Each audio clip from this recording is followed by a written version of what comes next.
नमस्कार, मैं सानू झा और स्वागत करता हूं अपने चैनल न्यूट्रल जर्नलिज्म में। अभी जिस जगह पे हम मौजूद हैं वो मधुबनी जिला का राजनगर मुख्यालय स्थित दरभंगा राजवंश का प्राचीन समय में कहे जाने वाला एक अच्छा खासा विशाल काया में समाया हुआ यह परिसर, जिस परिसर का नाम राजनगर परिसर है। इस हाथी के इतिहास को हम आप लोगों को पहले सिलसिलेवार तरीके से बता देते हैं। 4 खंभों पे टिका हुआ ये महल पर्यटकों का सबसे ज्यादा जो आंखों की आकर्षित करने का जो ये जगह है, ये यही हाथी है। ये हाथी क्यों बनाया गया वो हम आप लोगों को बता देते हैं। दरभंगा महाराज जो रामेश्वर सिंह थे, वो तंत्र विद्या के बहुत बड़े साधक थे। तंत्र विद्या के सबसे बड़े साधक दरभंगा महाराज रामेश्वर सिंह जोधपुर, राजस्थान जैसे विभिन्न राज्यों से अपना अच्छा खासा संबंध रखते थे और उन्हीं से M.A. कॉर्नी नाम का एक शख्सियत जो शिल्पकार था, दरभंगा महाराज से उन्होंने कर्जा लिया था।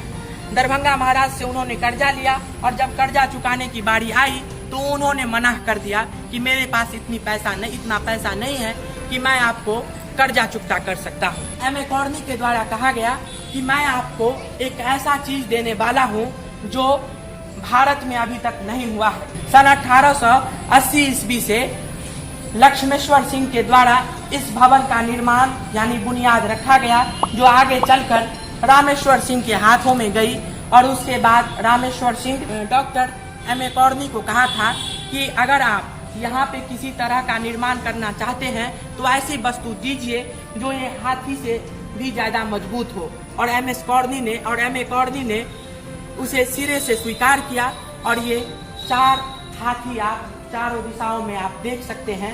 ये हाथी M.A. कॉर्नी के द्वारा बनाया गया है और M.A. कॉर्नी ने कहा था कि ये महल गिर सकता है, लेकिन इस हाथी पे जो इस महल का जो बुनियाद रखा गया है ये कभी नहीं गिरेगा। और मौजूदा समय में भी आप देख सकते हैं कि ये हाथी भी नहीं टूटा है, बल्कि अवांछनीय तत्व हमेशा ही सभी जगह पे रहते हैं, वो तोड़ देते हैं, वो एक अलग बात है। लेकिन इस हाथी के सतह पर टिका हुआ ये महल अभी भी वैसे ही सुरक्षित है। अंशतः हर एक चीज जितना खत्म होते गया है, इसी महल की भी स्थिति है, लेकिन सामान्य अवस्था अभी भी इस महल की बची हुई है, जो डॉक्टर M.A. कॉर्नी की बातों को हमें याद दिलाता है। इसी महल को राजनगर का नौलखा महल कहा जाता है। अगर आप इतिहास को उल्टा करके देखते हैं तो यही महल था जहां रानी ऊपर चढ़ती थी और यहां से दरभंगा का टावर उन्हें दिखाई देता था। यहीं से संचालन होता था और विभिन्न द्वार पर विभिन्न मंदिरों का निर्माण किया गया है। रानियां आती थी और विभिन्न जगहों पर जाकर के वो पूजा करती थी।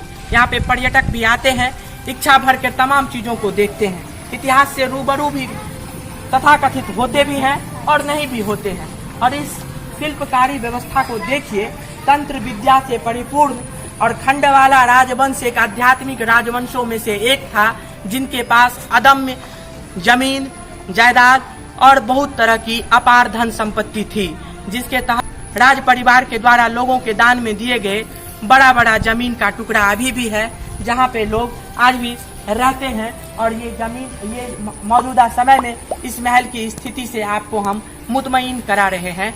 ये पूरे जो महल है वो अब छद विच्छद हो चुका है।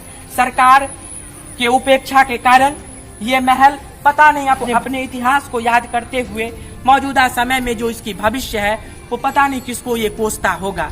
M.A. कॉर्नी के द्वारा बनाया गया ये हाथी आज भी वैसे ही सुसज्जित तरीके से है।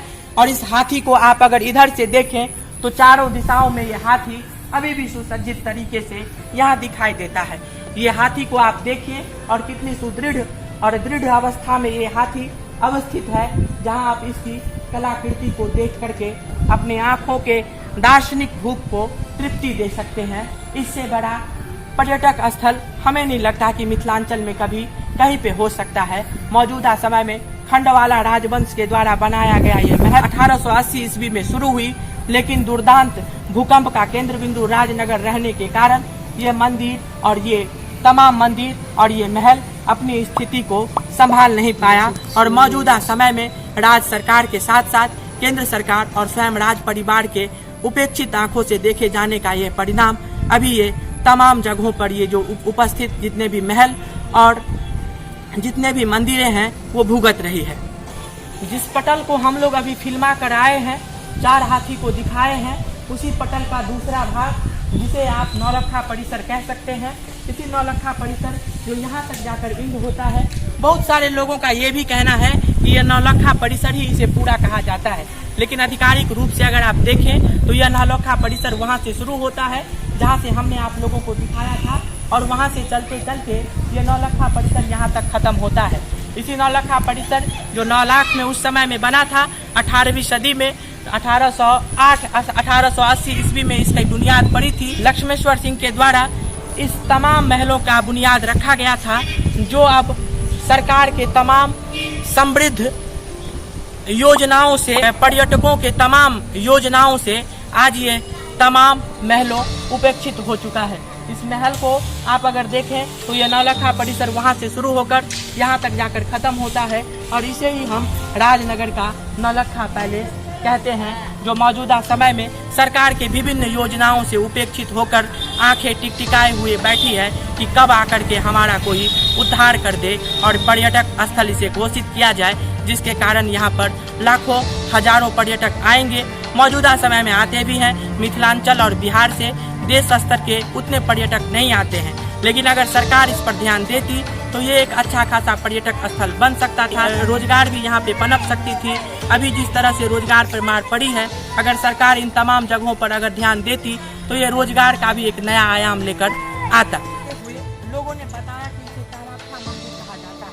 मैंने आपको बताया ही कि यह परिसर के विभिन्न द्वारों पर विभिन्न देवी देवताओं के सुसज्जित मूर्तियाँ और साथ ही साथ उनके विशाल और ऐतिहासिक पौराणिक मंदिरें मिल जाएंगी।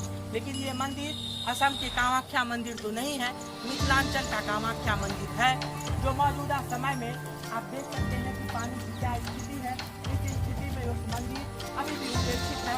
लेकिन उस उपेक्षित का एक तो सरकार इस पर ध्यान नहीं देती, दूसरा कारण ये भी है कि इस मंदिर में अब जो भी पूजा पाठ होती थी वो अब नहीं होती है। ऐसा इसलिए क्योंकि हिंदू धर्म में कहा जाता है कि जिस किसी भवन पर, जिस किसी मंदिर पर अगर गिद्ध आकर बैठ जाए तो वह मंदिर का विभिन्न जो क्रियाकलाप होते हैं वह स्थगित हो जाता है। और मौजूदा समय में गिद्ध बैठ जाने के कारण यह मंदिर में अब कोई जाता नहीं है।